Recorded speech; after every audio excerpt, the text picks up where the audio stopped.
اللهم صل على محمد وعلى آل محمد كما صليت على إبراهيم وعلى آل إبراهيم إنك حميد مجيد. اللهم بارك على محمد وعلى آل محمد كما باركت على إبراهيم وعلى آل إبراهيم إنك حميد مجيد. اللهم صل على روح سيدنا محمد في أرواحه. اللهم صل على قبر سيدنا محمد في القبور. اللهم صل على سيدنا مولانا محمد معدن الجود والكرم وآله وبارك وسلم. هو القادر هو الحق هو المعين هو الحق. یا شیخ عبد القادر جیلانی شیئا للہ المدد. یا شیخ طارق شیئا للہ. رب اغفر وارحم وانت خیر الراحمین.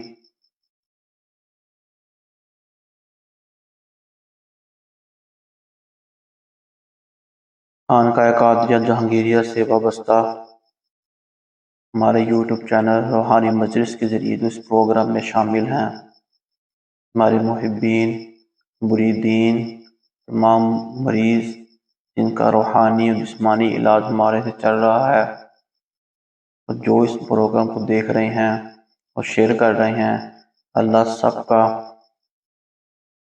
سننا، اس پر عمل کرنا اپنی بارگاہ میں قبول فرمائے. رمضان کی برکتیں ان کو حاصل ہوں، جو وہ عبادت کر رہے ہیں ان کی عبادت اللہ تعالیٰ اپنی بارگاہ میں قبول فرمائے. رحمت کا عشرہ چل رہا ہے، اللہ ان پر بھی رحمتیں عطا فرمائے، اپنی خاص رحمتوں سے ان کو ان کی نسلوں کو نوازے. میں سب اپنے چاہنے والوں کو اس پروگرام میں رمضان عالی شان میں خوش آمدید کہتا ہوں. السلام علیکم ورحمۃ اللہ وبرکاتہ. آج الحمدللہ تیسرا رمضان ہے. 3 رمضان مبارک کو حضرت بی بی فاطمہ زہرا رضی اللہ تعالی عنہا کا یوم وصال ہے. آپ کی شان بہت عالی شان ہے، آپ کی ہستی بہت بابرکت ہستی ہے،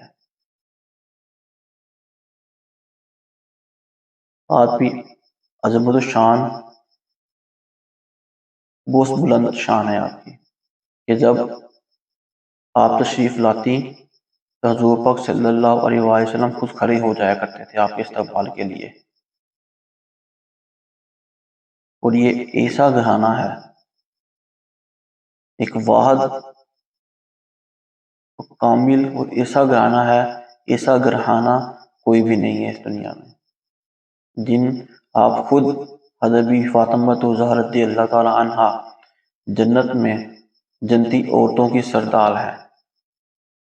آپ کے صاحبزادے امام حسن امام حسین رضی اللہ تعالی عنہ جنت کے نوجوانوں کے سردار ہیں. آپ کے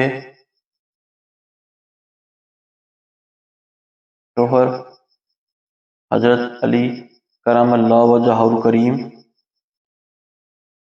ولیوں کے سردار ہیں، اور آپ کے والد حضور پاک صلی اللہ علیہ وآلہ وسلم امام انبیاء کے سردار ہیں. ایسا گھرانہ صاحبزادے بھی سردار، آپ خود بھی سردار، آپ کے شوہر بھی سردار، آپ کے والد بھی سردار. ایسا اہل بیت کا گھرانہ ہے. اللہ تعالی ہم کو اس گھرانے کی صحیح معنوں میں عزت و تکریم کرنے کی توفیق عطا فرمائے، اور ان کو اصالہ ثواب کرنے کی توفیق عطا فرمائے. ہماری ماں بہنوں کو، بیٹیوں کو، بیوی کو، گھر والیوں کو، تمام عورتوں کو حضرت بی بی فاطمہ زہرا رضی اللہ تعالی عنہا کے نقش قدم پر چلنا چاہیے. ان کی زندگی سے افادیت حاصل کرنی چاہیے، ان کے کردار سے فائدہ اٹھانا چاہیے کہ انہوں نے کس طرح زندگی گزاری، ان کی سیرت پر عمل کرنا چاہیے.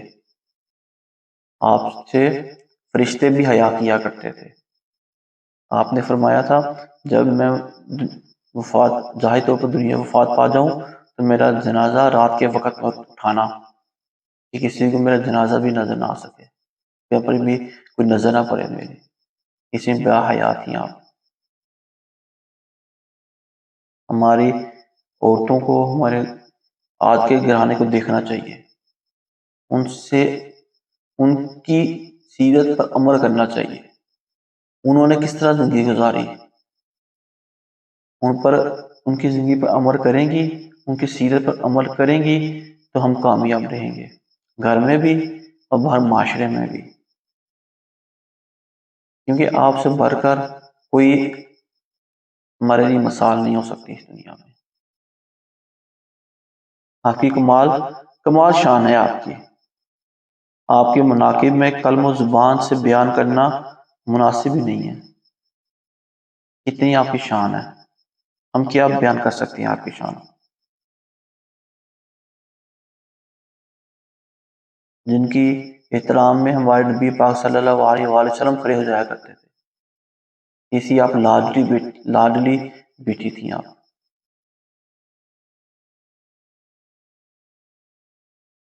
دنیا میں خیر و عافیت کے لیے اور آخرت میں کامیابی کے لیے ہم کو، ہماری گھر والوں کو، عورتوں کو، ماں بہنوں کو آپ کے نقش قدم پر چلنا چاہیے، آپ کی طرز پر زندگی گزارنی چاہیے، آپ سے محبت کرنی چاہیے، اسی میں ہماری کامیابی ہے۔ اللہ آپ کو اور مجھ کو، تمام ہماری ماں بہنوں کو اس پر عمل کرنے کی توفیق عطا فرمائے۔ یہاں پر میں آپ کو آپ بی بی فاطمہ الزہرا رضی اللہ تعالی عنہا کی نسبت سے ایک وظیفہ عمل تلقین کرتا ہوں، ابھی تک جن کو بھی دیا، جنہوں نے بھی اس پر عمل کیا، 100% ان کو رزلٹ ملا اس کا، ان کو فائدہ ہوا اس چیز کا۔ یہ عمل رشتے کے لیے ہے کہ لڑکیوں کو رشتے نہیں ہو رہے، لڑکوں کے رشتے نہیں ہو رہے، ان کے لیے یہ عمل بہت مضر عمل ہے۔ لڑکوں کے رشتے نہیں ہو رہے، ان کے لیے بھی ان کی مائیں پڑھ سکتی ہیں یا وہ خود بھی پڑھ سکتے ہیں، وہ بیٹیاں ہیں، لڑکیاں ہیں تو لڑکی خود پڑھے سب سے بہتر ہے، ان کی ماں بھی ان کے لیے پڑھ سکتی ہیں۔ عمل کیا ہے؟ 2 رکعت نفل پڑھنی ہے آپ نے، سورہ فاتحہ کے بعد 3 مرتبہ سورۃ اخلاص پڑھنی ہے، اور اس کا ہدیہ آپ بی بی فاطمہ الزہرا رضی اللہ تعالی عنہا کی بارگاہ میں احسار کرنا آپ نے، ٹھیک۔ اس کے بعد ایک تسبیح سورۃ اخلاص کی پڑھنی ہے، اور 7 تسبیح فاطمہ پڑھنی ہے آپ نے، سبحان اللہ، الحمدللہ، اللہ اکبر،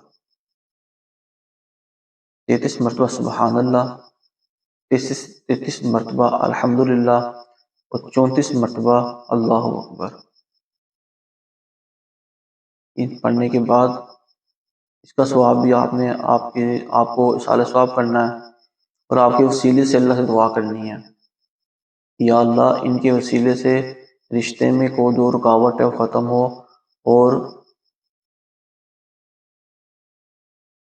دین اسلام کے مطابق جو رشتہ میرے حق میں بہتر ہے وہ رشتہ میرا رشتہ کے ہونے کی امکان پیدا ہو جائے۔ تو انشاءاللہ تعالی آپ 40 دن تک یہ عمل کریں گے تو کوئی نہ کوئی ثواب پیدا ہو جائے گا۔ اللہ تعالیٰ آپ کو اس پر عمل کرنے کے وظیفے، فائدے، فوائد حاصل کرنے کی توفیق عطا فرمائے۔ اللہ آپ کو ان کے فوائد عطا فرمائے، ان کے نقش قدم پر ہم سب کو چلنے کی توفیق عطا فرمائے۔ اب آتے ہیں ہمارا رمضان علی شان کا جو ٹاپک چل رہا تھا کل کا دوسرے نشست میں، آج کا اسی کو کنٹینیو کرتے ہیں کہ مرشد بنانے کے لیے 4 شرائط ہم نے کل بیان کی تھی، آج ریپیٹ کرتے ہیں اس کو۔ پہلی شرائط سنی صحیح عقیدہ ہو، دوسری شرط یہ تھی کہ آپ کا سلسلہ حضور پاک صلی اللہ علیہ وآلہ وسلم سے ملتا ہو. ٹھیک. تیسری شرط یہ تھی علانیہ گناہ نہ کرتا ہو، گناہ کبیرہ سب کے سامنے کھلم کھلا گناہ نہ کرتا ہو، ایسے گناہ والے کام نہ کرتا ہو. چوتھی شرط یہ تھی عالم ہو، اگر عالم نہیں ہے تو کم از کم اپنی ضرورت کے مطابق مسائل کتابوں سے نکال سکتے ہیں. یہ 4 شرائط تھیں. اور 5ویں میں نے آپ کو بتائی تھی کہ آپ بیعت ہونے سے پہلے 6 ماہ یا 1 سال تک ان کی تربیت میں رہیں، دیکھیں ان کے طریقے کس طرح کے ہیں. جب 6 مہینے 1 سال میں آپ کو ان میں یہ 4 چیزوں یہ شرائط کے علاوہ کوئی چیز نظر نہ آئے، یہ 4 شرائط پوری ہوتی ہوں اور آپ کو کوئی ایسی غیر شرعی چیزیں حرکتیں نظر نہ ان میں آئیں تو آپ ان کی ہاتھ میں بیعت کر لیں. ٹھیک ہے. وہ جب بیعت کر لیں پھر دل کو بند کر لینا، پھر آنکھیں بند کر لینی. پھر یہ نہیں کرنا کہ بیعت تو میں نے کر لی، اب یہ ہو رہا، اب یہ نہیں ہو رہا، اب وہ ایسے ہیں وہ اس طرح کے نہیں. یہ جتنی بھی تحقیقات تھی، ریسرچ تھی آپ کی، یہ بیعت ہونے سے پہلے تک تھی. جب بیعت ہو گئی، آپ ہاتھ میں ہاتھ دے دیا، پھر آپ نے آنکھیں بند کر لینی اپنی. ہاں ایسا کوئی غیر شرعی معاملہ نہ ہو رہا ہو وہ الگ ایشو ہے، اتنے انسان کو سینس ہو، لیکن 2 ٹائم اتنا یہ 4 شرائط پوری کر لے انسان اور کچھ ٹائم آپ ان کے ساتھ گزار بھی لیں تو وہ ضروری نہیں ہے کہ وہ پھر دوبارہ غیر شرعی باتوں میں آئے. تو پھر آپ نے ان کی تربیت کے مطابق چلنا ہے. وہ آپ کو کس طرح تربیت کرتے ہیں؟ وہ آپ کے نفس کو قابو کرنے کی، آپ کے تکبر کو ختم کرنے کی، آپ کے غرور کو توڑنے کی، آپ کی انا کو ختم کرنے کے لیے وہ آپ کی تربیت کس طرح کرتے ہیں. وہ بھی شریعت کے مطابق ہی تربیت کریں گے آپ کی، لیکن اب ضروری نہیں ہے کہ وہ آپ کی بات میں آپ کی عقل میں وہ بات آ جائے. کیونکہ ایک پہلی کلاس کے بچے کو آپ بچہ ہے، ماں ہم مثال سے لیتے ہیں، بچہ پیدا ہوا چھوٹا بچہ، وہ ماں باپ کو پتا ہے اس کے لیے کیا بہتر ہے کیا بہتر نہیں ہے، لیکن بچے کو نہیں پتا میں آگ کو ہاتھ ڈال رہا ہوں، الیکٹرک بورڈ کو ہاتھ ڈال دیا اس نے، کوئی بھی الٹا کام کرے گا، وہ اس کو سینس نہیں ہے 20 چیزوں کی کہ وہ کیا کر رہا ہے. لیکن ماں باپ اس کو روکتے ہیں. جب ماں باپ اس کو روکتے ہیں تو بچہ ضد کرتا رونا شروع ہو جاتا ہے کہ میری بات نہیں مانی جا رہی.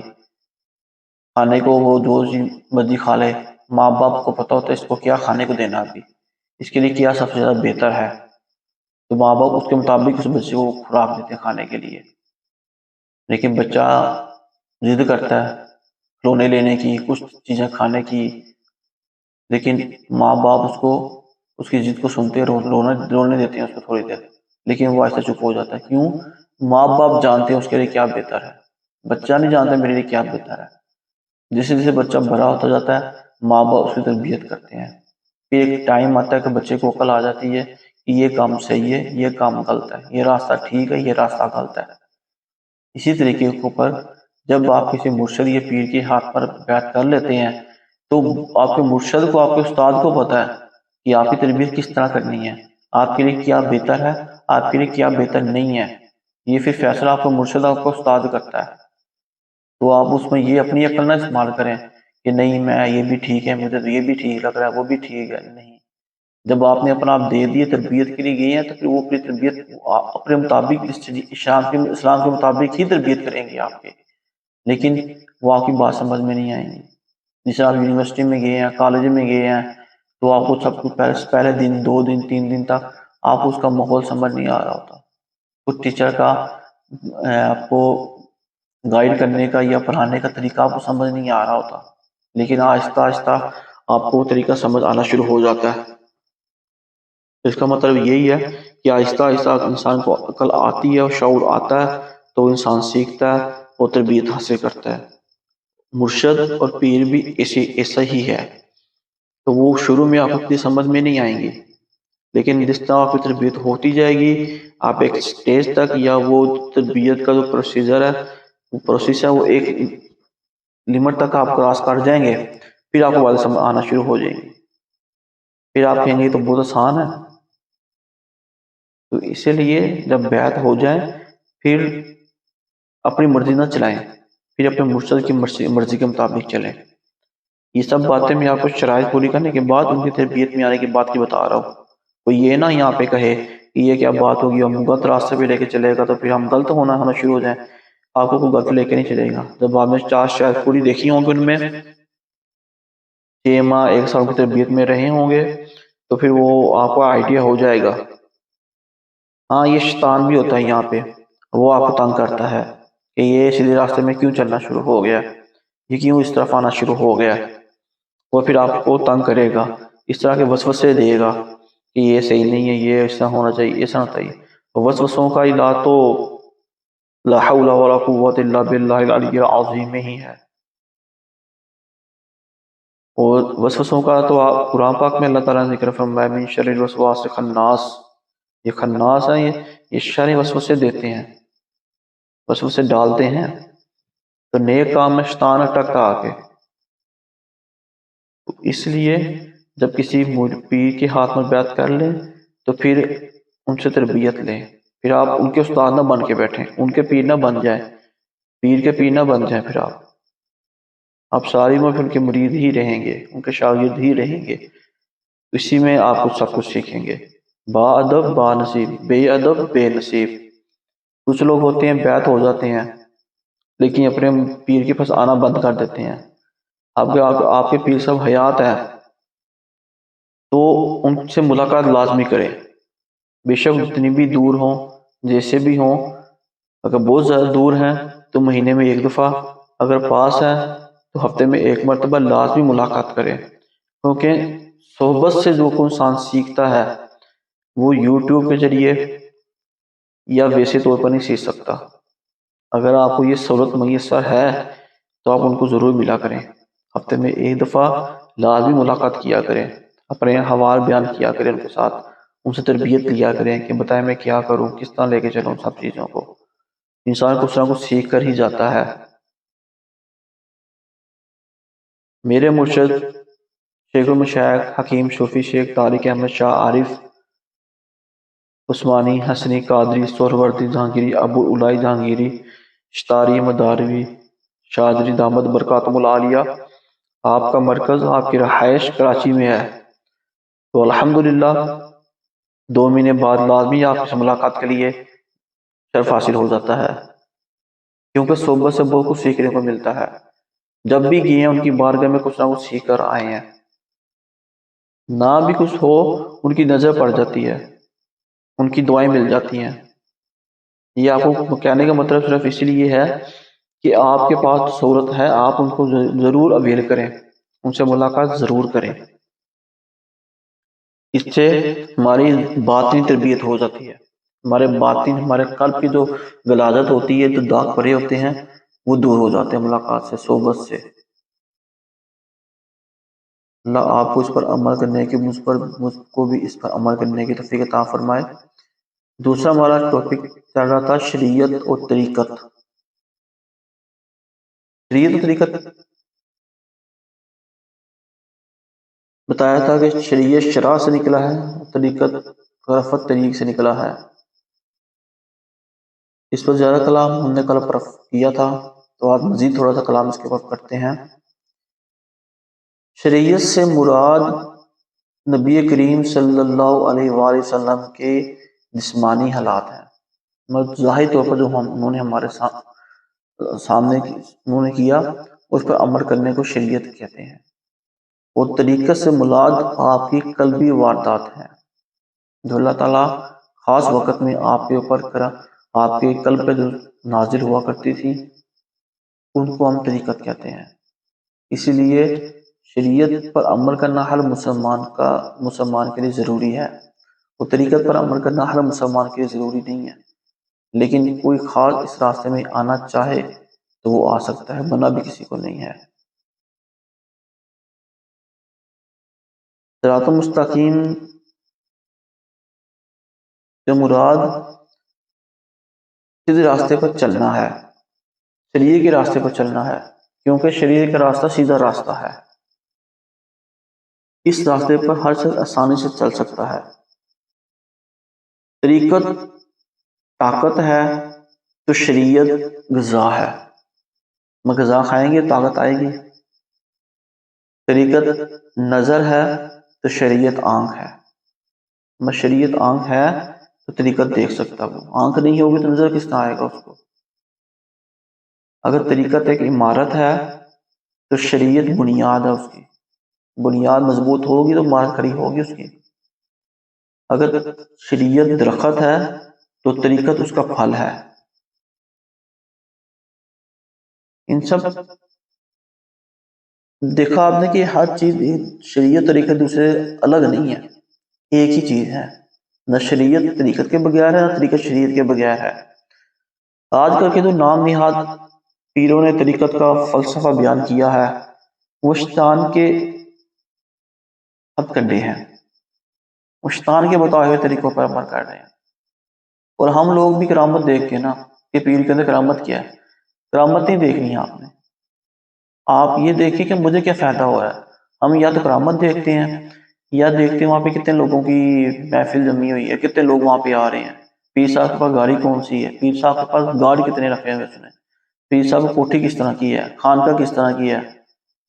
یہ چیزیں معیار نہیں ہیں، ان سب سے آپ کو کوئی فائدہ نہیں ہوگا۔ اگر گارڈ ہے، وہ کوٹھی ہے، گاڑیاں ہیں، وہ پیر صاحب کے لیے ہیں، آپ کو ان سے کیا فائدہ ہو رہا ہے؟ کرامت ہے تو وہ اپنے کے لیے ہیں، آپ کو کرامت سے کیا فائدہ ہوگا؟ آپ کو تو فائدہ ہوگا آپ کے ان کی بتائے ہوئے طریقے تربیت پر عمل کرنے کے بعد ہوگا، کہ جو ذکر انہوں نے آپ کو تلقین کیا ہے، جو وہ طریقے آپ کو بتا رہے ہیں راستے پر چلنے کے، اللہ تک پہنچنے کے، آپ اس پر کتنا عمل کر رہے ہیں، پھر آپ کو فائدہ ہوگا۔ آپ کو کرامتوں سے فائدہ نہیں ہوگا۔ دعا وہ کریں گے، آپ کی حق میں دعا قبول ہو جائے گی، لیکن آپ خود اس طرح کا بنیں کہ آپ کی دعا قبول ہونا شروع ہو جائے، آپ گناہوں سے بچنا شروع ہو جائیں، آپ کا ظاہر و باطن صاف ہو جائے۔ اس لیے بھی پیر کی آپ کو دیکھنا چاہیے۔ انشاءاللہ تعالی ہمارا یہ ٹاپک جاری رہے گا، کل چوتھے پروگرام میں بھی انشاءاللہ ہم اسی ٹاپک کو لے کے چلیں گے۔ 2-3 پروگرام ہم اسی پیری مریدی کے اوپر ہی کریں گے کہ آپ کو اس کے بارے میں مفید ایک جامعہ علم حاصل ہو جائے، آپ کو معلومات حاصل ہو جائیں کہ کس طرح ان کے ہاتھ میں، اور مقصد کیا ہے بیعت ہونے کا، مرید ہونے کا مقصد کیا ہے، آپ کو یہ کلیئر ہو جائے۔ اللہ تعالیٰ آپ کو اور مجھ کو صحیح طریقے سے ان سب چیزوں کو سمجھنے کی اور مجھ کو بیان کرنے کی، آپ تک پہنچانے کی توفیق عطا فرمائے۔ اب ہمارا تیسرا ٹاپک یہ ہے حضور پاک صلی اللہ علیہ وآلہ وسلم کی سیرت، اور اس پر ہم بیان کریں گے وہ ہے نیند اور آپ صلی اللہ علیہ وآلہ وسلم کے معمولات کیا تھے، کہ آپ کس طرح سوتے تھے، کہ آپ کے سونے کا طریقہ کیا تھا۔ صحت اور تندرستی کے لیے نیند بہت ضروری ہے انسان کے لیے، کیونکہ سارا دن انسان کام کر کے تھک جاتا ہے، اس کا جسم تھک جاتا ہے، تو اس کو آرام کی ضرورت ہوتی ہے۔ اللہ پاک نے نیند کی صورت میں اس انسانی ضروریات کی تکمیل کا سامان بنایا ہے۔ نیند کے بارے میں بھی آقا کریم صلی اللہ علیہ وسلم کا اسوائے رحمت بالکل فطری اور افزان صحت کے مطابق تھا۔ آپ صلی اللہ علیہ وسلم جب بھی سونے کے لیے تشریف لاتے تو مختلف دعائیں پڑھتے، سونے سے پہلے سونے کی دعا آپ پڑھا کرتے تھے، جب بیدار ہوتے، جب نیند سے آرام فرما کر اٹھ جاتے تب بھی دعا پڑھتے اور اللہ کا شکر ادا کرتے۔ ہم کو بھی اپنے بچوں کو بھی سونے کی دعائیں یاد کروانی چاہیے، اور ساتھ سوتے وقت بچوں کو کلمہ پڑھائیں، آیت کرسی پڑھائیں اور سونے کی دعا پڑھائیں، اور جب وہ سو کر اٹھنے کی بھی دعا پڑھائیں، ان کو یاد کروائیں، ان کو، اور اللہ کا شکر ادا کرنے کی عادت ڈالیں ان کی، کہ نیند بھی موت سے مشابہ ہے، ملتی جلتی ہے، نیند بھی ایک طرح کی موت ہی ہے۔ اس پر بھی ایک تفصیلی بات ہو سکتی ہے، لیکن ابھی ہمارا ٹاپک نہیں ہے۔ پھر آپ صلی اللہ علیہ وسلم مسواک فرماتے، جب بھی سو کر اٹھتے، آرام فرما کر اٹھتے، آپ مسواک فرماتے۔ ہم کو بھی مسواک کرنی چاہیے دانتوں کی صفائی کے لیے، دانتوں کی مضبوطی کے لیے، سنت رسول بھی پوری ہوگی۔ اگر نماز پڑھنی ہوتی تو آپ نماز کے لیے وضو فرماتے۔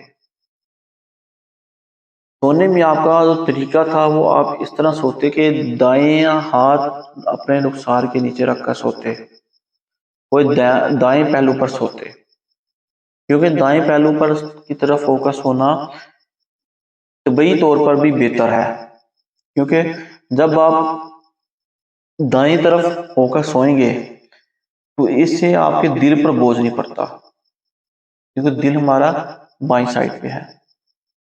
تو جب دائیں والی سائڈ پہ سوئیں گے تو دل ہمارا اوپر والی سائڈ پہ ہوگا، اس طرح دل پر بوجھ نہیں آتا۔ اور جو معدہ ہے اس کا اینگل بھی اس طرح کا رہتا ہے کہ جو ہم نے کھانا پینا کھایا پیا ہوگا وہ صحیح طرح ہضم ہو جاتا ہے، اور اس طرح تمام اعضاء کی تھکاوٹ جو ہے وہ ختم ہو جاتی ہے، آرام میں آ جاتے ہیں۔ اگر اس کے برعکس آپ بائیں طرف کروٹ پر سوئیں گے تو سارا بوجھ دل کے اوپر آئے گا آپ کا، اور امراض قلب ہونے کا اندیشہ ہے۔ آپ صلی اللہ علیہ وآلہ وسلم بلا ضرورت سوتے نہیں تھے۔ صحت کے اعتبار سے سونا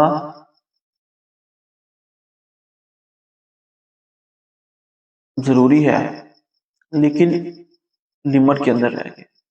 اللہ کے ولی بزرگان دین تو 3 گھنٹے سویا کرتے تھے، صرف کچھ گھنٹے ہی سوتے تھے اور اٹھ جایا کرتے تھے، اللہ کی عبادت کرتے تھے۔ تو اتنا سوئیں جتنی آپ کے جسم کو راحت مل جائے۔ میڈیکلی طور پر 6 گھنٹے پرفیکٹ انسان کے لیے سونا، 6 گھنٹے سو لے تو اس کو بالکل تھکاوٹ ہر چیز طرح کی جسم اس کا ریلیکس ہو جاتا ہے۔ لیکن اگر آپ اپنی عادت کو 6 سے کم بھی کر لیں، 1 گھنٹہ 2 گھنٹہ 3 گھنٹے اور دعائیں پڑھ کے سوئیں تو آپ کا جسم پرسکون ہو جائے گا، تو 3 گھنٹے کی نیند بھی کافی ہوگی، کیونکہ سونے میں 24 گھنٹے آپ سوتے رہیں۔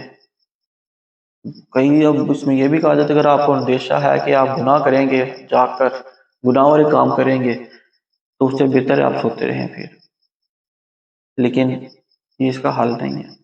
اپنے آپ کو گناہوں سے دور کریں اور کم سے کم نیند کریں، تو زیادہ سے زیادہ اپنے کام اللہ کی عبادت میں گزاریں۔ آپ صلی اللہ علیہ وسلم پیٹ کے بل سونے سے منع کرتے تھے، مگر منہ نیچے ہو، پیٹ کی نہیں، پیٹھ ہماری اوپر کی طرف ہو، اوندے منہ سونے سے منع کیا ہے، کیونکہ یہ جہنمیوں کا طریقہ ہے، اس لیے آپ نے اس سے منع فرمایا۔ یہ جہنمیوں سے تبدیل ملتی ہے چیزوں کو۔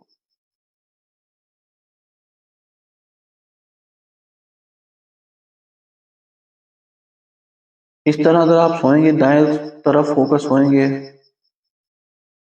تو آپ کو تندرست بھی رہیں گے اور سنت رسول پر عمل بھی ہوگا۔ اللہ تعالی ہمیں اس پر عمل کرنے کی توفیق عطا فرمائے۔ اب ہم چلتے ہیں آج کے وظیفے کے اوپر۔ تیسرے روزے کا وظیفہ یا عمل یا ذکر۔ آج کا جو ذکر ہے تیسرے روزے کا، لا الہ الا اللہ واللہ اکبر، نہیں کوئی معبود اللہ کے سوا، اللہ سب سے بڑا ہے۔ یہ تیسرے روزے کا عمل ہے، ذکر ہے۔ کرنے کا طریقہ وہی ہے، زائن نماز بچھالیں، اطر ڈالیں اور وہ راہ کے 3 مرتبہ درود ابراہیم، ایک تسبیح اس ذکر کی کرنی ہے آپ نے، لا الہ الا اللہ واللہ اکبر، لا الہ الا اللہ واللہ اکبر، لا الہ الا اللہ واللہ اکبر۔ اس طرح آپ نے یہ وظیفہ کرنا ہے اور دنیاوی خیالات وسوسوں کو دور رکھنا ہے اور اس وظیفے کی طرف، امر کی طرف، ذکر کی طرف دھیان رکھ کے اس کو کرنا ہے۔ انشاءاللہ تعالیٰ اس کی بہت زیادہ برکتیں ہیں۔ اللہ آپ کو اس کی برکتیں عطا فرمائے، اس پر عمل کرنے کی، اس سے فوائد حاصل کرنے کی توفیق عطا فرمائے۔ ہمارے بھی معمول میں یہ ذکر رہتا ہے تو اس کے بہت زیادہ فوائد ہیں، بہت زیادہ برکتیں ہیں اس کی، آپ کریں گے تو آپ خود معلوم ہوگا۔ آج کا ہمارا آخری چوتھا ٹاپک ہے، وہ ہے جسمانی علاج۔ آپ کے گھر سے جسمانی علاج، جو آپ آج کے لیے جو آپ کو نسخہ بتا رہا ہوں وہ ہے کمر درد کے لیے، جسم میں درد ہو جاتی ہے، اکثر تھوڑا سا کام کیا، جھک کر کام کیا تو کمر میں درد ہونا شروع ہو جاتی ہے، اور جسم میں درد ہونا شروع، جوڑ درد کرنا شروع کر دیتے ہیں۔ اس کے لیے بہت آسان وظیفہ ہے کہ آپ کسی پانی کے گلاس کے اوپر 41 مرتبہ 41 ٹائم سورۃ فاتحہ بسم اللہ کے ساتھ پڑھ کے دم کریں اور وہ پانی پی لیں، اس سے بھی شفا ہوگی۔ یا چینی کے پلیٹ کے اوپر سورۃ فاتحہ لکھ لیں، لکھ کر اس میں پانی ڈال کے گھول کے پی لیں۔ ٹھیک۔ تیسرا نسخہ جو ہے، نسخہ یہ ہے کہ میتھی دانہ، السی، یہ آپ کو پنسار کی دکان سے آسانی سے مل جائیں گی۔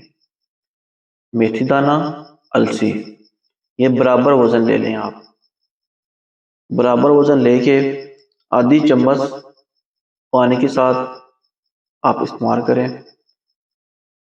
انشاءاللہ تعالی اس سے بھی جسم میں بہتری آئے گی، درد میں کمی محسوس ہوگی۔ لیکن کوئی بھی نسخہ استعمال کرنے سے پہلے آپ اپنے معالج سے مشورہ ضرور کر لیں، یا ہم سے رابطہ کر لیں، ہم آپ کو بتا دیں گے آپ کی میڈیکل ہسٹری لے کے، یا آپ اپنے کسی معالج سے یہ رابطہ ضرور کریں کہ میں یہ نسخہ ہے یہ استعمال کر سکتے ہیں یا نہیں کر سکتے۔ ٹھیک ہے۔ اب ہم چلتے ہیں رمضان عالی شان کے آخری حصے کی طرف، روحانی دم، جس میں بیماریوں کے شفا یابی کے لیے، جادو ٹونے یا سے بس کی حفاظت کے لیے، کاٹ کے لیے دم کیا جاتا ہے۔ بہت سے لوگوں نے ہم کو اپنے نام واٹس ایپ میسج کیے، کمنٹ میں بھی کیے، سب کے نام ہم نے اس کارٹ میں لکھ لیے ہیں، ہمارے پاس موجود ہیں، ان کو بھی اس میں شامل کر لیا گیا ہے۔ آپ مزید دو بھی اس میں اپنی کارڈ کروانا چاہتے ہیں، علاج کروانا چاہتے ہیں، تو آپ اپنا نام واٹس ایپ میسج کر لیں تو آپ کو دم میں شامل کر لیا جائے گا۔ تو ہماری خاص ملاقات کے لیے اپوائنٹمنٹ لینا چاہتے ہیں یا بات چیت کرنا چاہتے ہیں، وہ خانقاہ قادریہ جہانگیریہ لاہور کے آفیشیل نمبر پر رابطہ کر سکتے ہیں۔ روحانی علاج، جسمانی علاج یا استخارے کے لیے، یا کوئی فنڈ وغیرہ جمع کروانے کے لیے، مسجد کی تعمیر کے لیے فنڈ دینے کے لیے، آپ ہمارے آفیشیل نمبر پر رابطہ کریں، 0312671407، یہ خانقاہ کا آفیشیل نمبر ہے۔ تمام مریدین، محبین، مریض جو ہیں وہ اس نمبر پر رابطہ کرتے ہیں، تو آپ سے بھی کوئی بھی رابطہ کرنا چاہے تو اس نمبر پر واٹس ایپ پر میسج کر سکتا ہے۔ آئیے اب دم کی طرف چلتے ہیں۔ آپ جس سے آپ کو پتہ ہے پانی کی بوتل سامنے رکھ لیں اور اپنا ہاتھ دل پہ رکھ لیں، آنکھیں بند کر لیں، جو کلام پڑھا جائے وہ سنیں، یہ محسوس کریں کہ اس سے ہماری جو بھی مسئلے پریشانی دور ہو رہی ہیں۔ اور ہاں، منگل کے دن صدقہ آپ نے لازمی دینا ہے، جو بھی ہمارے اس عمل میں شامل ہوں وہ منگل کے دن صدقہ لازمی دیں اپنا، حسب توفیق ایک انڈا یا گوشت یا کھانا کسی کو کھلا سکتے ہیں وہ کھلائیں، لیکن صدقہ لازمی دیں۔ آئیں اب دم کی طرف چلتے ہیں۔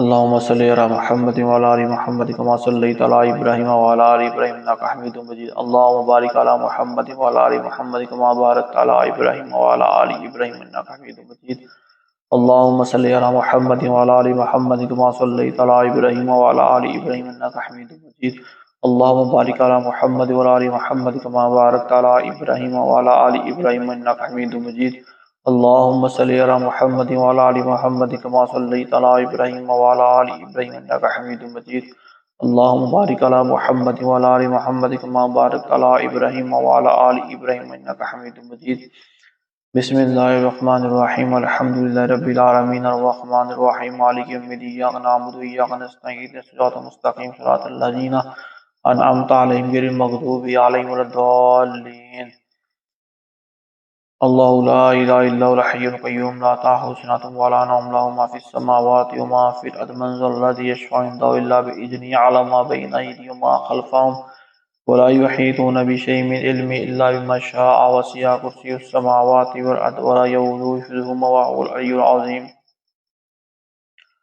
لله ما في السماوات وما في الأرض وإن تبدوا ما في أنفسكم وتخفوه يحاسبكم به الله فيغفر من يشاء ويعذب من يشاء والله على كل شيء قدير آمن الرسول ما أنزل إليه من ربه والمؤمنون كل آمن بالله وملائكته وكتبه ورسله لا نفرق بين أحد من رسله قالوا سمعنا وأطعنا غفرانك ربنا وإليك المصير لا يكلف الله نفسا إلا وسعها ما كسبت ولي ما اكتسبت ربنا لا تؤاخذنا إن نسينا أخطأنا ربنا تحمل علينا إصرا كما حملته على الذين من قبلنا ربنا وتحملنا ما لا طاقة لنا به واعف عنا واغفر لنا وارحمنا أنت مولانا فانصرنا على القوم الكافرين بسم الله الرحمن الرحيم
بسم الله الرحمن الرحيم قل أعوذ برب الفلق من شر ما خلق من شر غاسق إذا وقب من شر النفاثات في العقد من شر حاسد قل أعوذ برب الناس مالك الناس إله الناس من شر وسواس الناس الذي يوسوس في صدور الناس من الجنة والناس قل أعوذ برب الفلق من شر ما خلق من شر غاسق إذا وقب من شر النفاثات في العقد من شر حاسد قل أعوذ برب الناس مالك الناس إله الناس من شر وسواس الناس الذي يوسوس في صدور الناس من الجنة والناس بسم الله الرحمن الرحيم قل أعوذ برب الفلق من شر ما خلق من شر غاسق إذا وقب من شر النفاثات في العقد من شر حاسد إذا حسد قل أعوذ برب الناس مالك الناس إله الناس من شر الوسواس الناس الذي يوسوس في صدور الناس من الجنة والناس اللهم صل على محمد وعلى آل محمد كما صليت على إبراهيم وعلى آل إبراهيم إنك حميد مجيد اللهم بارك على محمد وعلى آل محمد كما باركت على إبراهيم وعلى آل إبراهيم إنك حميد مجيد اللهم صل على محمد وعلى آل محمد كما صليت على إبراهيم وعلى آل إبراهيم إنك حميد مجيد اللهم بارك على محمد وعلى آل محمد كما باركت